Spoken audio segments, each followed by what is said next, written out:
Всем привет! Вы на канале PsyLife и тема видео 4 причины перестать обижаться.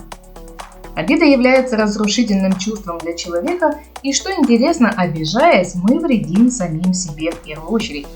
Как ни странно, в повседневной жизни мы об этом благополучно забываем. А сегодня наш канал решил, что стоит напомнить, почему же не стоит обижаться или какие последствия из этого вытекают. Итак, поехали! Первая причина. Обида влияет на здоровье. Самое первое и самое неприятное, что любая обида, маленькая или большая, влияет непосредственно на организм человека. Сопровождается это 7 заболеваниями. Первое из них – это язвенная болезнь. В основном она развивается из-за того, что ранимый, стеснительный и неуверенный в себе человек начинает копить обиды. Он честно пытается соответствовать ожиданиям других изо всех сил, и зачастую у него это не получается. А так как подавить в себе он не может все негативные чувства, то язвенная болезнь очень быстро появляется в его жизни. Вторая – сахарный диабет. В основном возникают у людей, которые всегда чем-то недовольны. И это им не так, и то им не так, и сё им тоже не так. Третье – псориаз. Эта болезнь посещает людей, которые работают в половину своих возможностей и не достигают высоких результатов. Но их бесит, что кого-то из коллег заметили или того хуже повысили. Отсюда появляется обида. Четвертое. Ревматоидный артрит. Развивается у людей, которые любят показать свое «я» и пытаются доказать, что их положение самое высшее в обществе. От них все зависит и никак иначе.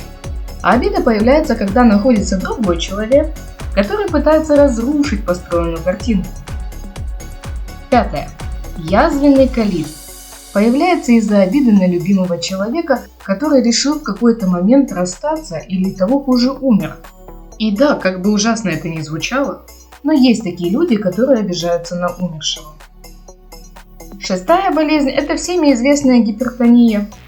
Она проявляется в случаях, когда человек носит в себе долгое время обиду на самого себя. Например, он очень хочет накричать на кого-то или поспорить, но понимает, что такое поведение нарушит гармонию в коллективе или в отношениях. Особенно это заметно, когда он начальником не является, и такого характера поведения может повлечь за собой серьезные последствия. Он, соответственно, сдерживается, обида копится, а по итогу вот оно высокое давление. И седьмая – бронхиальная астма. Это та болезнь, когда человек тоже обижается на самого себя, потому что он повторяет поведение собаки на сене. Хочу, не хочу, буду, не буду, да я сам не знаю, чего хочу. Вторая причина. Обида управляет мышлением и поведением. В этом случае включается защитный механизм, да и не один. Первый из них присущ такому типу темперамента, как холерик.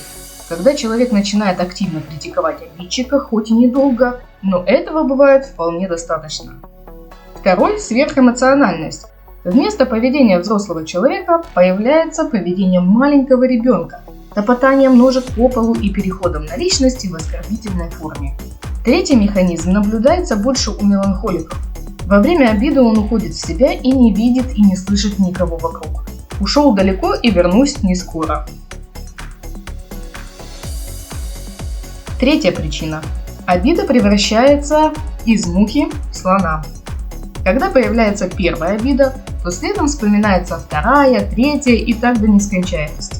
Все это переходит в стадию ссоры, а после и вовсе перерастает в огромный конфликт, причем из которого выйти достаточно сложно, а порой просто невозможно. Как следствие, можно впасть в долгосрочную депрессию, где без специалиста разобраться будет практически нереально. Четвертая причина. Обида – хронический стресс.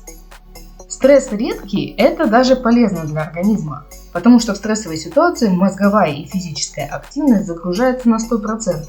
Человек в этот момент становится суперменом. Выбора просто другого у организма нет. Но если его постоянно начать так истощать, то он быстро выйдет из строя. В первую очередь упадет физическая активность, появится сильная усталость и истощение психического здоровья. А сопровождается это ослабленным иммунитетом и разного рода болезнями. Поэтому нужно учиться прощать и отпускать обиды. которые копятся очень легко, а для того, чтобы избавиться от них, понадобится немного усилий. Во-первых, вы сможете очистить свой организм от лишнего негатива. Во-вторых, освобождаете свое время для более важных вещей. И в-третьих, справиться с одной, ну пускай двумя обидами куда проще, чем с целой ордой в виде сотни, а то и 200 обид.